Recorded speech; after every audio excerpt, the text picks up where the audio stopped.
See those brown colors? I'm pretty sure those are bed bugs.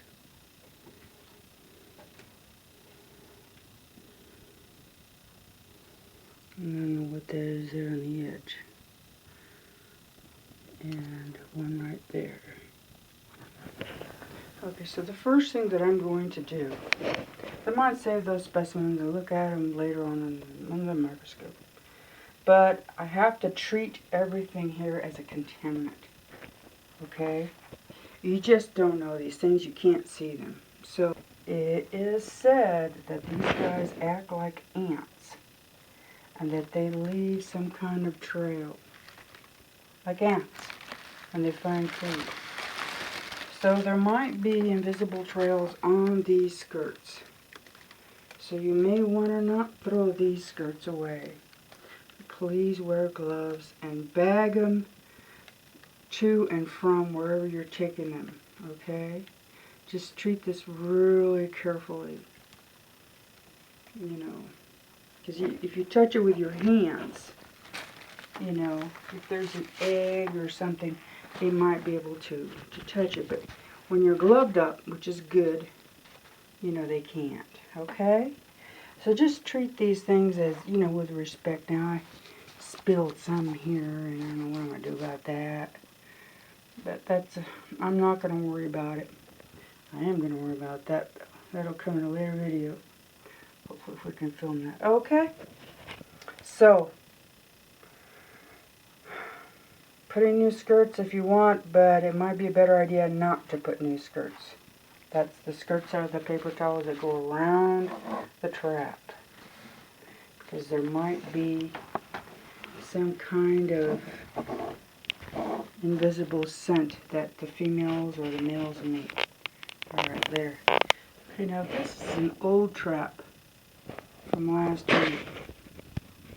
Now if you'll notice, see that bug down there? Right there. That is definitely a bed bug.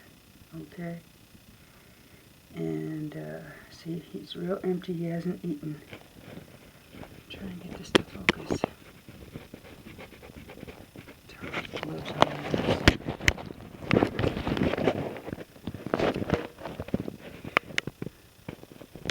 But anyway, I'll pull him out for a side-by-side comparison. See shape and everything. You know, what you catch dust and debris. We've got a couple of dogs and a cat. Looks like there's another one right there. See how light brown they are? That means they haven't fed. So that's a good thing. Now this whole trap here, this one's old. This is over a year old. Okay, so the way that I clean this is I'm using either paper towel or toilet paper. And I'll dig it in the bottom and I'll throw it around. Okay? I got my bag here ready. Alright? All I want to do is clean. It doesn't have to be even immaculate. Just to clean up the majority of the debris that was in there. There is going to be dust, but it doesn't matter. Just get the majority of it and put it in the plastic right there. Keep your gloves on. Okay? Okay, now we're going to make another batch of yeast. This time we're not going to make it as strong. But what we are going to do is a process called activating the yeast. And here I'm using fast-acting blah. Okay? Now, it's like when you're baking bread, you do this to see if your yeast is any good. So you always want to make sure the date is current and good on it, alright? And so, yeast packet right over there. And then, theoretically, you're only supposed to put like a teaspoon or two of sugar, but I kind of pour it on there, you know. And then you put in warm water, baby bottle warm water. If it's too hot, it'll destroy the yeast, okay? And another thing that's real important that I think I failed to mention before is that you want to use glass or porcelain when you're doing this process. At least that's what my Uncle Robert always told me. Because I have had yeast fail to bubble. And that means the yeast is no good. The water was too hot. Or the yeast was expired. Okay? So we want to get some yeast bubbling. So I got some warm water on the stove. We're going to put a little bit of warm water on there. And let's see. Now what we're going to do is pour in a little bit of warm water. Okay? Just a little bit, not much. We will add more water and probably more sugar later on. Okay? So, now what I'll do is I'll mix this with my hand. Just to make sure the sugar and everything is mixing real well. And I want to make sure that that temperature of that water is fine and that it didn't get too cold. So, see those bubbles? That's not what we're looking for. We want to wait a little bit longer, maybe 5 minutes. Okay. Meanwhile, I have gotten the containers that I want to use this time for the traps. Now, the bottom pieces have to be able to hold water. And so I have them here with water, making sure that they don't leak. Okay? We like to eat a lot of yogurt. So we're using these yogurt containers. And what we will end up doing is putting holes, or cutting the top, and putting holes in the top there. And the yeast will go down at the bottom. That's the third. Okay. Another real important thing to remember when you are trying to activate your yeast is that the kitchen has got to be very warm. And while I usually have a crock pot of food going, and I'll usually put this by it, not too close, okay? But you see these bubbles? They're starting a little bit. Not a whole lot. A little bit. Here's still kind of thick. Yeah. So, what I'm going to do here is maybe, I don't know, put the oil on the bottom of these and get that ready. While this stuff starts to bubble more. I want more bubbles in that. This is the bowl that I'll be using to mix in the mixture. After we've activated the yeast, we're going to add more sugar to it and warm water. Okay, so I'm just prepping it because I have time. I want to make sure that that yeast gets activated. And so what I'll do is put in some sugar and, well, I'll just pour it in there, you know. Wow, that's a lot. But hey, the more the merrier. I don't know how many cups that is. Probably a pound. I'll be real sweet. You like it. Okay, so I'm testing this water here. It's pretty hot. Okay? So this is hot water. Well, yeah. Hotter than I wouldn't put this temperature in a baby bottle. But it's warm hot, yeah? So what I'm going to do is I'm going to go ahead and use this hot water to mix in with the sugar. So there we go. Because the sugar will naturally cool the correct temperature of water. Okay? So I want this to dissolve, leaving some here at the top so we have enough room to put in the activated yeast. I want as much product as possible. With this particular situation, we're going to use just one yeast. Okay, with a lot of sugar, because yeast eats sugar. Okay, so now I'm pouring in the oil. I'm using clean oil this time. Okay, so now I'm checking the temperature of this water. Okay, even though it's mixing with the sugar, it's still too hot to mix with the yeast. And I'm mixing the sugar because the sugar will settle at the bottom. I want this water to be very, very sugary. So we just mix it real slowly.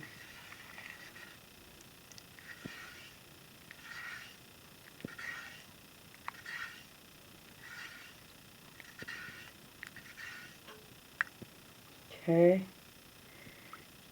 And it even cooled down just by doing that a little bit. There, my hand got used to temperature. To verify that, I have to use my other hand to see how that feels. It's still on the warm side and it's actually perfect. It's time to mix the yeast. Okay, so here we have our yeast. See how bubbly that is? It's bubbles. All around the sides, bubbles. Okay, so I'll pour this in this mixture here. See how a lot stays in the bowl? Just like if I was making bread. See, there's yeast still at the bottom of here. I want that. Just put the bowl in there. Clean that bowl a little bit in there.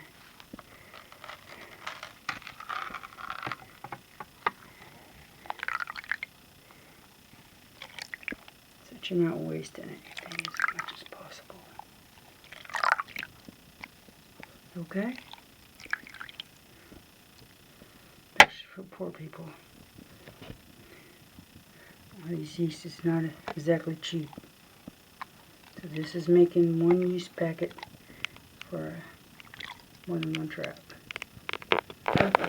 So just as a reminder, what I do with the oil that is in the bottom of this container here is that I make sure that the edges all get full of plenty of oil. The edges of the bowl all around here. And furthermore, on the container. Okay? And I'll set that in there. That aspect is ready. This is now ready to be filled. This is what the yeast water combination looks like. It's not bubbling a whole lot. There's bubbles at the top, but it is perfect. Okay, so before pouring the mixture, I've got my funnel here, and I'm stirring this mixture of yeast and water and sugar with a knife, just to make sure that it's mixed well, and that each little container gets approximately the same mixture. Okay, and then I will put my funnel into the little thing there and pour it in there. Now, I might go that level, or I might go up even higher, because I'm going to put another container here on top. And see how this works. This is how they look with the liquid in them.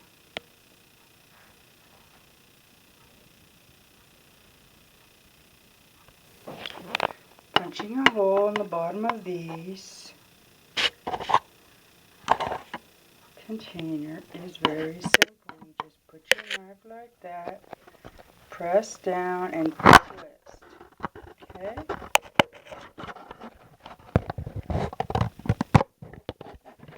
And I'm holding the camera, so I got my finger there. But you don't want your hands anywhere near anytime you put out holes in anyway. Then what I do is I push this inside here like that. And I'll press it down until it feels comfortable. And I will note at what side here am I going to cut. More or less I'm going to cut it where it says cherry. I'll cut a line right across there, so it's about that. It'll be a dish that shallow. Okay? Now we've got all the top lids, and I cut these edges here just because I don't want them making contact or a means of escape for any little buggy. And see, this was not even cleaned properly. I don't even care. It's got sugar in it, that's fine. There's the hole. I cut the edges. Everything's lined with oil. This needs more oil. I'll add more oil to that. Okay, now making these covers, it's always best to take the little container out. In fact, that should probably be the first thing you do. Take it out so that you can wrap it good, you know, and everything. But here I'm just kind of running fast, doing it. I wrapped this one with saran wrap also, and tied it with a piece of plastic bag that I cut into a strip. This will have to be cut, because if not, that can form a bridge leaning against this, and what you want is the trap has to be isolated. It cannot touch the edge of where the towel is. The whole object is for these guys to jump down there. Okay, to get there. Alright, but these gases will go down. And when they fall, they will have a quick death. They won't suffer. They'll die in the oil. And they say the CO2, I don't know. But okay, see, here's a simple, and the saran wrap seems to be working real good. So far,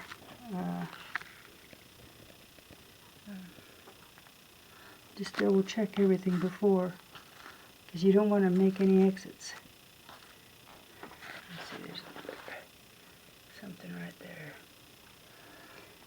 Anyway, so that is what you don't want. It has to be in the center. And when you have dogs and cats, you're going to have to place this in an area where the dogs and cats cannot move it. Okay? Now, sometimes I'll use these traps. I don't know if you're familiar with these. You can buy these at Petco. But these will certainly keep dogs and cats away from certain areas when you're not around. You don't need to bait them, just, you know, try to teach them. You can put a certain scent on it, and it'll teach the animal to stay away from that area. Sometimes it works, and sometimes it doesn't. Placement is everything.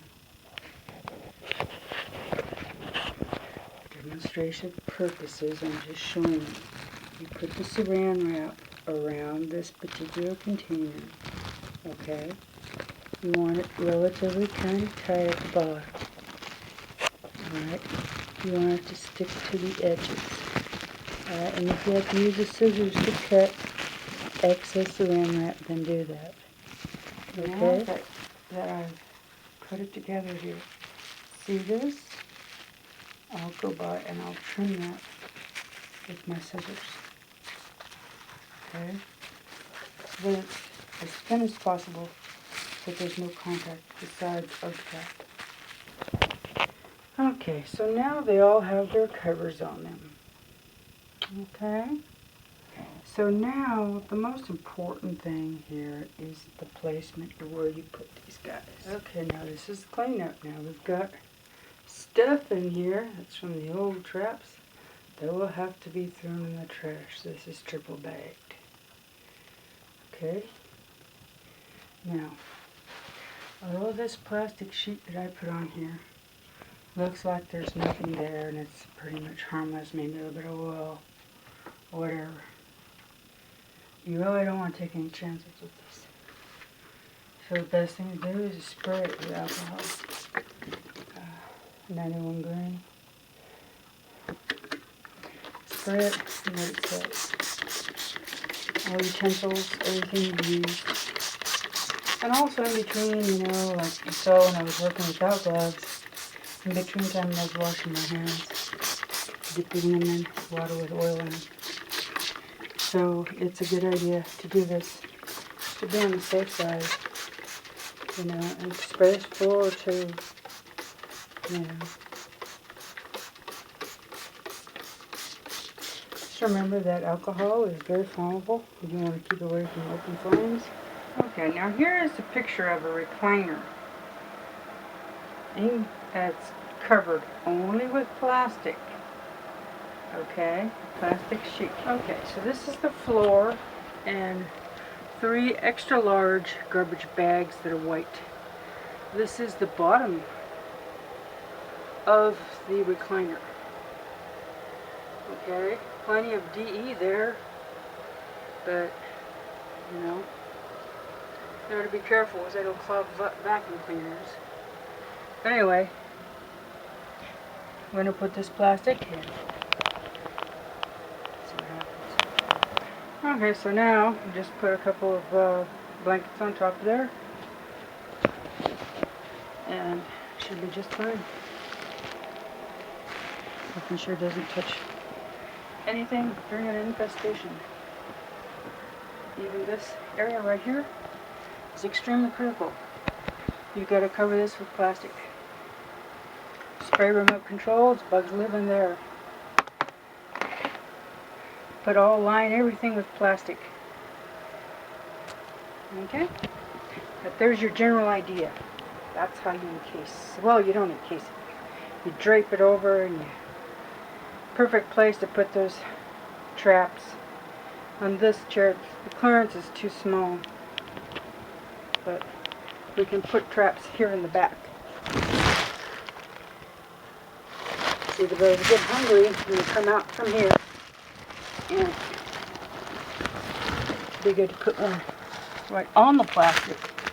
And then for those other bugs who travel, because there are bugs that travel, to go to their host. And so the plastic prevents them from reaching their host. So you want to put a trap for them to eat, or, you know, when they're hungry, they have a place to go, you know, so they'll be outside this barrier. So you want to put, you know, maybe in the corner or something. We got dogs and cats, it's kind of complicated. But anyway,